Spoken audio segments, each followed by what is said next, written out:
یعنی جنت ان شرائط پر عمل کرنے والے کو ملنا ہی ملنا ہے۔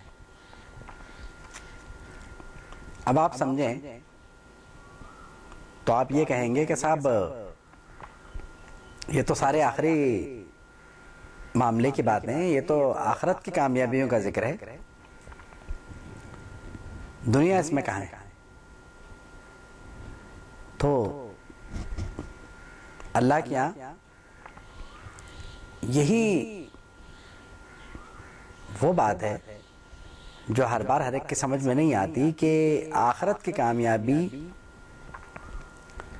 اگر ہو رہی ہے کسی کو تو دنیا میں وہ ناکام نہیں ہو سکتا، اور اگر آخرت کی کامیابی حاصل ہو جائے تو چونکہ وہ زندگی پائیدار ہے تو وہاں زیادہ ضرورت ہے چیزوں کی۔ اگر وہاں کے لیے آپ کے دامن میں کچھ ہے جہاں ہم سب محتاج ہوں گے تو یہ بڑی بات ہے،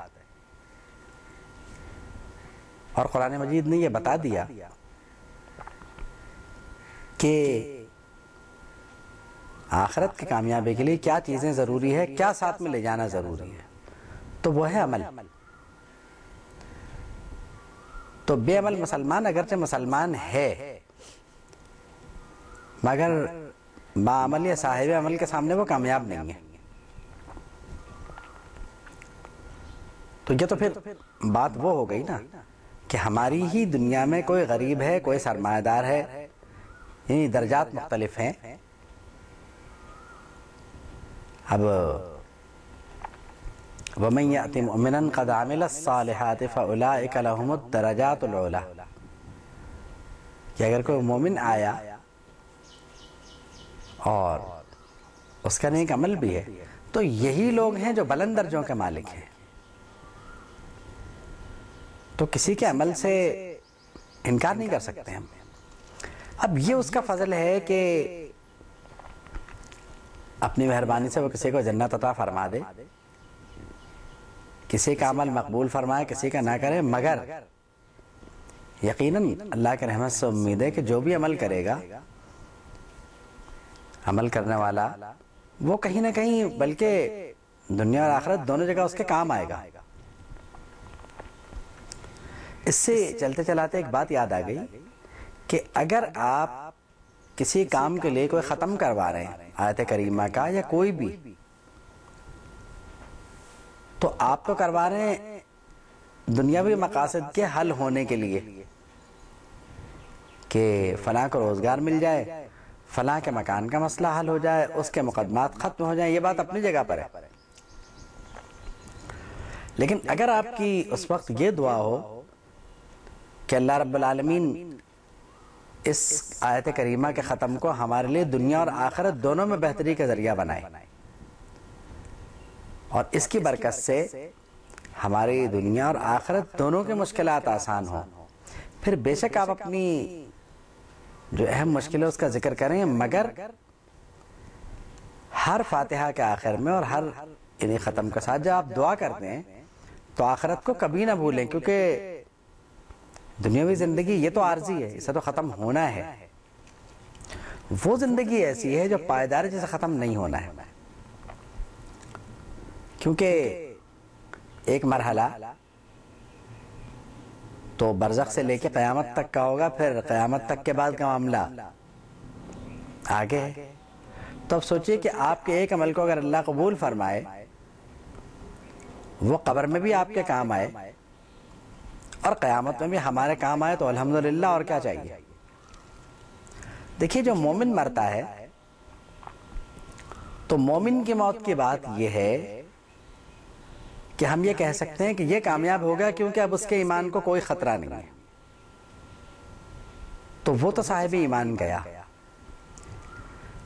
معاملہ ہمارا ہے، ہم زندہ ہیں، ہمارے لیے امتحانات ہی امتحانات ہیں۔ دیکھیے حالت نزا تک تو شاید ایمان کا خطرہ ہو، روح نکل جانے کے بعد ایمان کے جانے کا کوئی خطرہ نہیں ہے۔ تو جو ایمان کے دولت کے ساتھ گیا، یقین تو ہے کہ وہ جنت میں جائے گا، اللہ کے رحمت سے امید تو یہی ہے کہ وہ جنت میں جائے گا، مگر اس دنیا میں رہنے والوں کے لیے کامیابی کے معاملات اس وقت تک ہیں جب تک کہ زندگی چل رہی ہے، کیونکہ زندگی ابھی باقی ہے، زندگی باقی ہے تو امتحانات بھی باقی ہیں۔ تو قد افلح من اسلم کے حدیث شریف کے تحت کہ اس نے فلاح پائی جس نے اسلام قبول کیا، تو اب بات یہ رہ جاتی ہے کہ عمل کا میدان، یعنی پہلی کامیابی تو یہی ہے کہ وہ اسلام قبول کر لے۔ اس کے بعد دوسرے معاملات جو شروع ہوں گے کہ اسے نمازی پڑھنا ہے، روزہ بھی رکھنا ہے، زکوٰۃ فرض ہو تو وہ بھی دینا ہے ورنہ نہیں دینا ہے، اور حج فرض ہو جائے تو وہ بھی کرنا ہے ورنہ کچھ بھی نہیں۔ تو نماز ایک ایسی عبادت ہے جو کہ ہر مسلمان پر ہر حال میں فرض بھی ہے اور وہ اسے کر بھی سکتا ہے، یعنی اس میں کوئی معذرت نہیں ہے۔ جہاں مستثنیات ہیں، جہاں اسے نہیں کرنا ہے وہ بتا بھی دیا گیا۔ فلسفہ نماز پر گفتگو جو ہے وہ نہیں ہے، ہم فلاح پر بات کرتے ہوئے نماز کے موضوع پر بات کر رہے ہیں، اور نماز میں خشوع و خضوع اس طرح کا ہو کہ نماز کو آرام سے پڑھا جائے۔ یعنی اگر آپ ایک عام مومن کی زندگی لے لیں، عام مسلمان کی زندگی میں آ جائیں آپ، جو بہت غریب ہے، جو بڑے مشکل سے اپنا گھر چلاتا ہے یا صرف اپنا گھر پورا کر سکتا ہے،